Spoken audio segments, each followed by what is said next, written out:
Tapos, for this yung project, meaning siya namin yung tower lang. So, namin residential, namin commercial, namin hotel, all in one building. So, this is a 4,500 square na condo with 33 floors building. One of the tallest building in Davao City. So, ako daw po ngayon, ma'am, is we are an all-glass building, which is the only all-glass building in Mindanao. As you can see, aside from all of the building, we have a rooftop swimming pool and we have a rooftop restaurant na gumagawa shop. Okay? The same with abroad na mga Aeon Towers. So, this is all-glass building from Tom and this is beside the mall. So walk-in distance din siya, ma'am.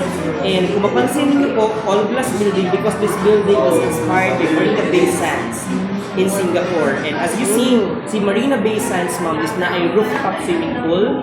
So same po sa mukha po, ma'am, na po may rooftop swimming pool facing Samal and facing city. So this is an infinity pool, ma'am, na magamit for free sa ating mga owners and even na po ang mga hotel guests natin.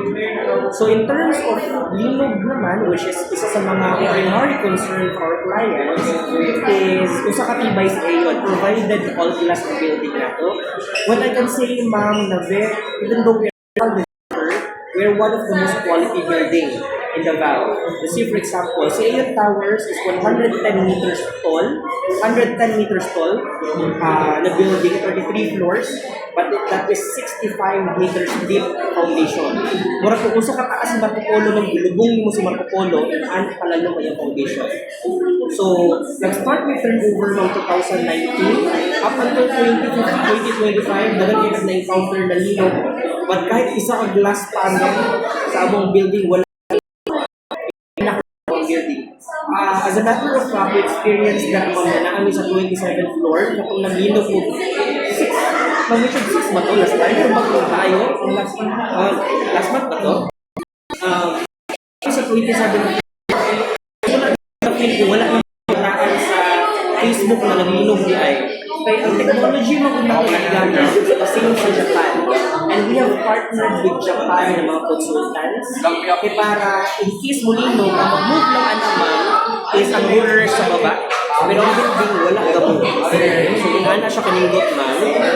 And in terms of the amenities, top of the notch po ng amenities niya, ma'am, we have a VIP meeting room na pwede niyo magamit for free. So let's say for example, you have business clients, instead na matuka sa coffee shops or mga conference room, they have a VIP table, VIP room, VIP chairs they can use for free. Second, we have our exclusive swimming pool. We have our playrooms, our own restaurant, coffee shop, and bar. We operate from 6 a.m. to 10